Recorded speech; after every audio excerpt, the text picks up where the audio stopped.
మన ప్రభువును రక్షకుడైన యేసుక్రీస్తు పరిశుద్ధ నామమున వందనాలు. ప్రియదేవుని సంగమా, ప్రియదేవుని బిడ్డలారా, మరొదయకాల సమయం దేవుని వాక్యాన్ని ధ్యానించడానికి ముందుగా ప్రార్థన చేసుకుందాం. ప్రార్థన. కృపగల తండ్రి, దయగల యేసయ్య, బంగారు పాదాలకు లేఖలేని వందనాలు, స్తుతులు, స్తోత్రములు.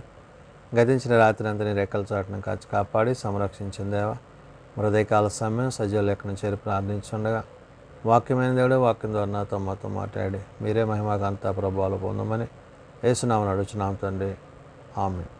ప్రియదేవుని సంగమా, ప్రియదేవుని బిడ్డల నిడదమ్మకు ఏర్పాటు చేయడం వాక భాగము త్రిత్వము తరువాతి 25వ ఆదివారంకి ఏర్పాటు చేయబడిన సువార్త వాక్య భాగము యోహాను సువార్త 5వ అధ్యాయము 19 నుంచి 29 వచనములు ఈ విధంగా రాయబడినవి.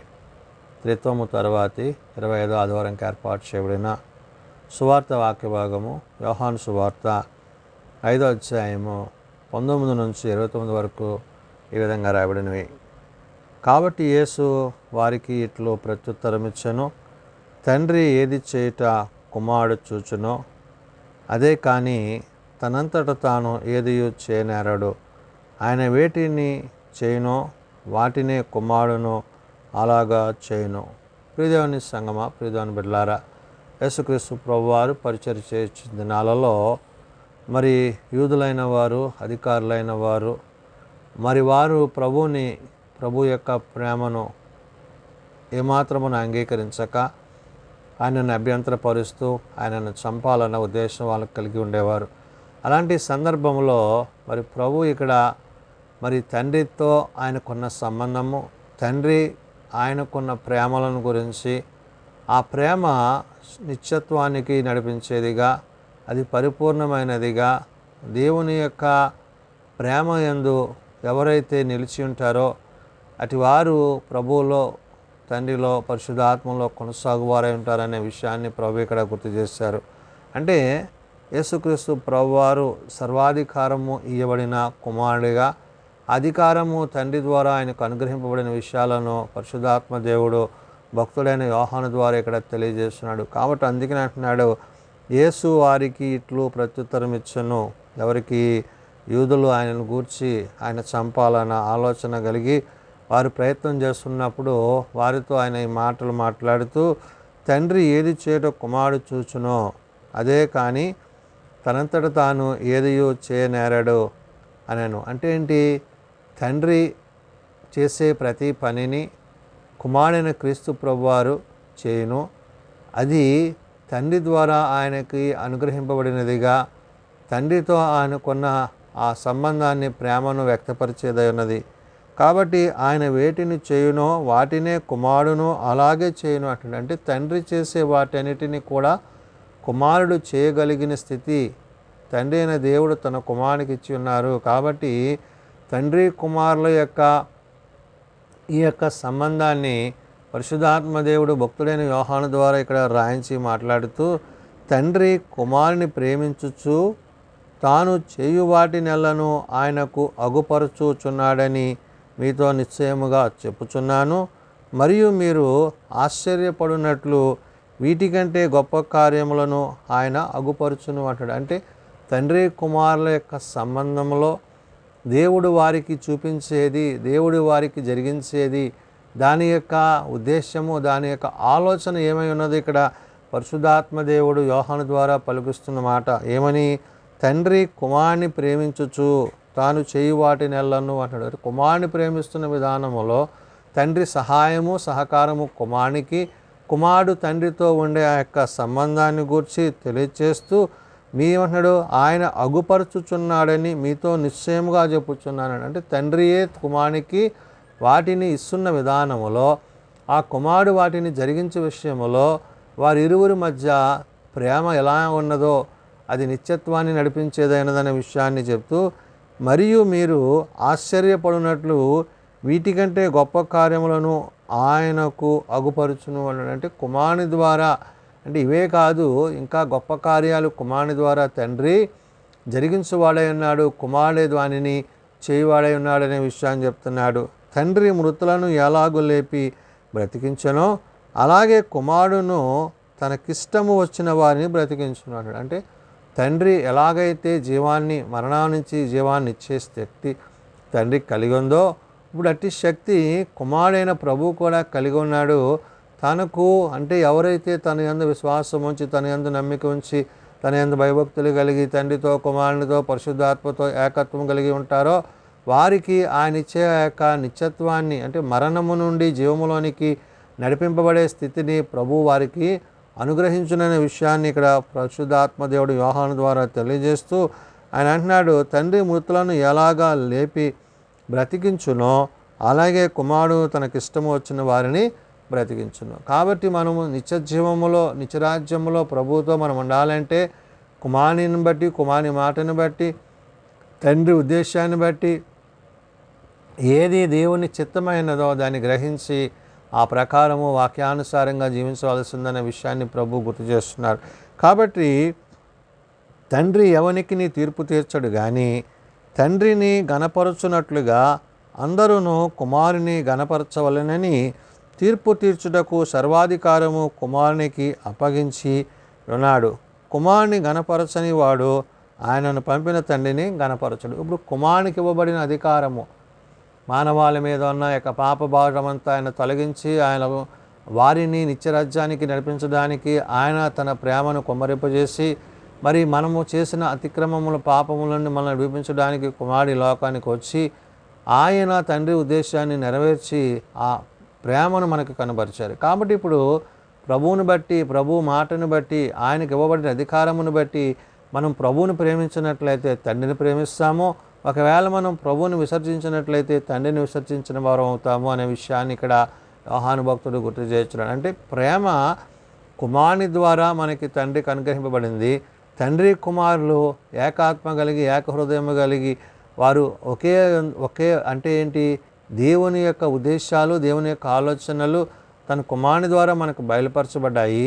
కానీ తండ్రి కుమారులు వారు ఒకటై ఉన్నారనే విషయాన్ని యోహాను ఇక్కడ గుర్తు చేశాడు. కాబట్టి నా మాట విని నన్ను పంపిన వాని యందు విశ్వాసం ఉంచువాడు నిత్యజీవము గలవాడు, వాడు తీర్పులోనికి రాక మరణములో నుండి జీవములోనికి దాటి ఉన్నాడని మీతో నిశ్చయముగా చెప్పుచున్నాను అన్నాడు. నా మాట విని, ఎవరో తండ్రి మాట విని కుమారుని ద్వారా కుమారుని మనకు అనుగ్రహించిన స్థితి ఏదైతే ఉందో, ఆ నిత్యజీవం ఏదైతే ఉందో దాన్ని పొందుకోవడానికి పరిశుద్ధాత్మ దేవుడు మనకి సహాయాన్ని అనుగ్రహిస్తున్న విషయాన్ని ఇక్కడ పరిశుద్ధాత్మ దేవుడు యోహాను ద్వారా తెలియజేస్తున్న మాట. అంటే ఎలాగైతే ఇక్కడ ఈ యొక్క యోహాను తాను ప్రభువును గూర్చి తండ్రిని గూర్చి మాటలు చెప్తూ ఇక్కడ 23లో ఆయన అన్నాడు, తండ్రిని గణపరచునట్లుగా అందరూ కుమారుని గణపరచవలనని అన్నాడు. అంటే ఇప్పుడు తండ్రిని ఎలాగైతే గణపరుస్తున్నామో అదే రీతిగా కుమారుడైన ప్రభువును కూడా మనం గణపరుస్తాము.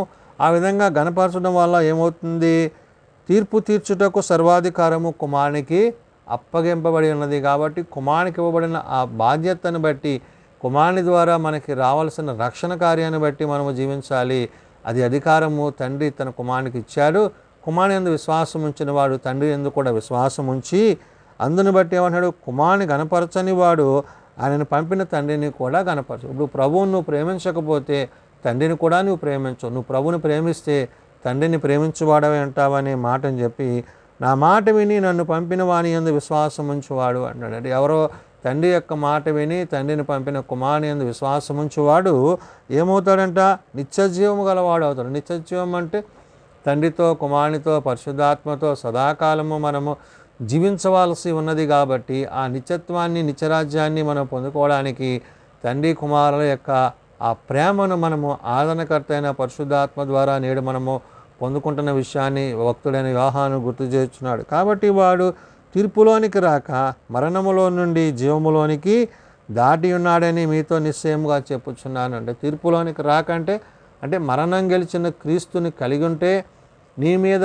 మరణము ఏలుబడి చేయదు. నీవు జీవము కలిగిన దేవుని మాటల చేత నీవు జీవిస్తున్నావు కాబట్టి నీకు దేవుడిచ్చు ఆ యొక్క నిత్యజీవాన్ని నీవు పొందుకునేవాడివై ఉంటావు అనే విషయాన్ని ఇక్కడ గుర్తు చేస్తూ, మృతులు దేవుని కుమారుని శబ్దం విని గడియ వచ్చుచున్నది, ఇప్పుడే వచ్చి ఉన్నది, దానిని వినువారు మరి జీవింతురని మీతో నిశ్చయముగా చెప్పుచున్నాను. అంటే మరణము గెలిచి తిరిగి లేచుట అంటే ప్రభు వచ్చినప్పుడు ప్రభు యొక్క రాకడలో మనం ఏ విధంగా ఎత్తబడతామో ఆ ఎత్తబడే విషయాన్ని గురించి ఇక్కడ యోహాను గారు గుర్తు చేశాడు. అంటే ఏంటి, మరణమును గెలిచిన క్రీస్తు ఈ లోకానికి తిరిగి వచ్చినప్పుడు ఆ మరణించి తిరిగి ప్రభు కొరకు ఎదురు చూసే వారందరూ కూడా ఆ నిత్య మహిమలోనికి, నిత్యరాజ్యంలోనికి, ఆ మహిమ కలిగిన మేఘం మీదకి కొనుపోబడతారనే విషయాన్ని ప్రభు ఇక్కడ యోహాను ద్వారా చెప్తున్నారు. అందుకనే మృతులు దేవుని కుమారుని శబ్దం విని అంటే ప్రభు రెండో రాకడను గూర్చి మాట్లాడుతూ గడియ వచ్చుచున్నది,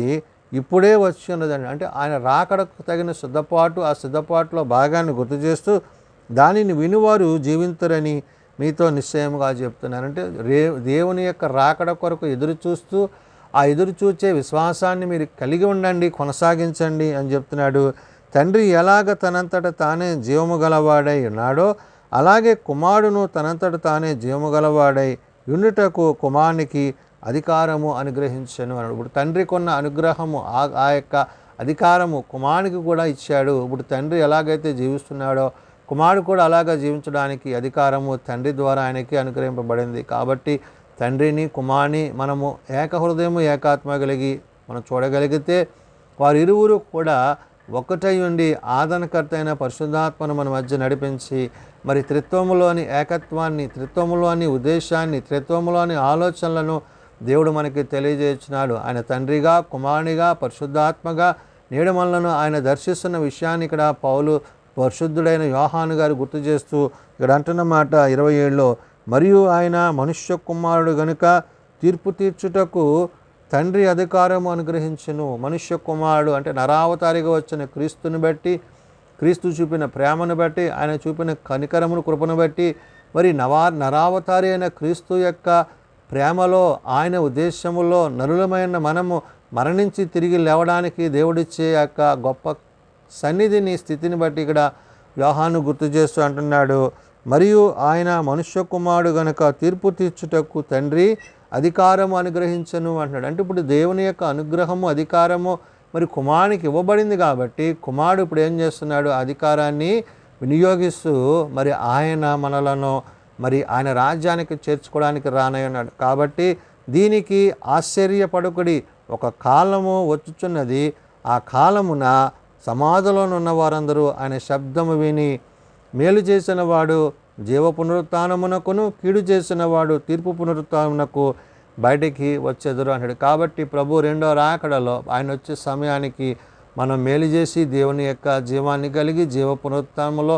ఆయనతో పాటు ఎత్తబడగలిగిన స్థితి మనం ఉండాలి. ఒకవేళ మనం మేలు చేయక, వాక్యానుసారంగా నడుచుకొనక, లోకానుసారంగా జీవిస్తూ పాపంతో ఇహ సంబంధమైన వాటిని మనం కలిగి ఉంటే కనుక ఇక్కడ భక్తుడైన యోహాను సెలవిచ్చినట్లుగా ఆయన అంటున్నాడు, మేలు చేసిన వాడు జీవ పునరుత్థానమునకును, కీడు చేసిన వాడు తీర్పు పునరుత్థానమునకు బయటికి వచ్చేదరు అన్నాడు. కాబట్టి ఆ తీర్పులో నుండి మనం తప్పింపబడాలంటే మేలు చేయుటకును, దేవుని వాక్యమును అనుసరించుటకును, విశ్వాసంలో కొనసాగుటకును, ప్రార్థన యందును, వాక్యమందును, జీవము కలిగిన ఆయన మాటల యందు మనం జీవించగలిగినట్లయితే ఆనాడు ఆయనకి ఇవ్వబడిన అధికారమును బట్టి, తండ్రి తనకిచ్చిన అధికారాన్ని బట్టి కుమారుని క్రీస్తు ప్రభువారు మనలను సజీవులనుగా మరి మరణము గెలిచిన క్రీస్తును మనం కలిగిన వారము కాబట్టి నేడు మనము కూడా ఆయన రాజ్యములో ఆయనతో యుగయుగాలు జీవించే వారమై ఉంటాము. కాబట్టి ఆయన రాకడకు తగిన సిద్ధపాటు కలిగిన వారముగా ఆత్మతో, సత్యముతో, వాక్యానుసారంగా నడుచుకుంటూ ఆనాడు యూదులు ఏదైతే ఆయన గూర్చి మరి అనాలోచితంగా ఆలోచన కలిగి వారు జీవించారో ఆ విధంగా మనం ఉండకుండగా ఆత్మానుసారమైన, వాక్యానుసారమైన, విశ్వాసానుసారమైన జీవితాన్ని మనం కలిగి ప్రభుతో, పరిశుద్ధాత్మతో సదాకాలము జీవించే వారమై ఉండాలని భక్తుడైన యోహాను ద్వారా పరిశుద్ధాత్మ దేవుడు తెలియజేస్తున్న మాటలు. ప్రార్థన చేసుకుందాం. ప్రేమగల తండ్రి, కృప కలిగిన దేవా, నీకు వందనాలు, స్తుతులు, స్తోత్రములు. నిజమైన ఆయన మరణమును జయించి తిరిగి లేచిన దేవుడు, మరణపు ముళ్ళు విరిచిన దేవుడు, పాపులమైన మా ఎడల నీవు చూపిన కృపా కనికరములను బట్టి మమ్మలను నిత్యరాజ్యానికి చేర్చుటకు తండ్రి మీరు మీ కుమారుని మాకు అనుగ్రహించినప్పుడు నీ కుమారుని యందు విశ్వాసం ఉంచి నిన్ను కలిగి నీతో నీ రాజ్యంలో చేరగలిగిన కృప మాకు ఇచ్చి ఉన్నారు. కాబట్టి నాయన ఏది మేలుకరమో, ఏది నీతిదో, ఏది యథార్థమైనదో, ఏది సత్యమైనదో నీ వాక్యము ద్వారా, నీ మాటల ద్వారా, నీ ఉపదేశముల ద్వారా మేము గ్రహించినట్లు మా అందరికీ నీ సహాయం దయచేయండి. పరిశుద్ధాత్ముడా, నీ పరిశుద్ధాత్మ సహాయం చేత నేడు మేము వీటి రీతిగా జీవించడానికి మీరు ఇచ్చిన కృపకే వందనాలు. అవును నాయన, నీవు త్వరలో రానయ్యన్నావు నాయన. నువ్వు వచ్చే సమయానికి తగు సిద్ధపాటు కలిగిన వారిగా ఆ సిద్ధపాటులో మేమందరం ఉండటకు నీ సహాయం దయచేయండి. ప్రభువా, నీ మహిమ కలిగిన మేఘం మీదకి కొనుక్కోబడడానికి సహాయం దయచేయండి నాయన. మరి తీర్పు దినాన్ని నాయన మరి నీ ఎదుట మేము నిందారహితులుగా నిర్దోషులుగా కాక యథార్థత్వం కలిగి సత్యమును అనుసరించి నీతిని అనుసరించి జీవం కలిగిన నీ మాటల చేత జీవించటకు మాకు నేర్పించండి. మేము బలహీనం ప్రభావ బలపరచునైనా, మేము రోగులం ప్రభావ స్వస్థపరచు. నీ చేతి గాయముల చేత మాకు స్వస్థతను ఆరోగ్యం దయచేయండి. చిన్న బిడ్డలు, యవనులు, పెద్దలు, వృద్ధులు ప్రతి వారిని వారి వారి తరగతుల చొప్పున ఆశీర్వదించి దీవించండి. నేడు సభాతి పరిచయల్లో, ప్రయాణాల్లో, సేవలో మీ సన్నిధి, మీ తోడ్పాటు అనుగ్రహించమని, మీరు అక్కడ తగిన సిద్ధపాటు మా అందరికీ దయచేయమని, సమస్త మహిమ ఘనతా ప్రభావాలు మీరే పొందుకొనమని యేసునామమున అడుగుచున్నాం తండ్రి. ఆమెన్. పరలోకమందున్న మా తండ్రి, నీ నామం పరిశుద్ధపరచబడగాక, నీ రాజ్యం వచ్చుగాక, నీ చిత్తం పరలోకమందు నెరవేర్చినట్లు భూమి మీద నెరవేరుగాక.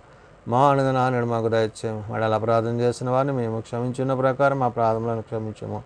శోధనలో ఏకాదశులను తప్పించము. రాజ్యము, శక్తి, మహిమ నిరంతరము నీవైనవి తండ్రి. ఆమెన్. మన పరమ తండ్రి అయిన దేవుని ప్రేమ, ప్రభువైన యేసుక్రీస్తు కృప, పరిశుద్ధాత్మ నిత్య సహాయము నిరంతరము సదా తోడయండి సంరక్షించునుగాక. ఆమెన్.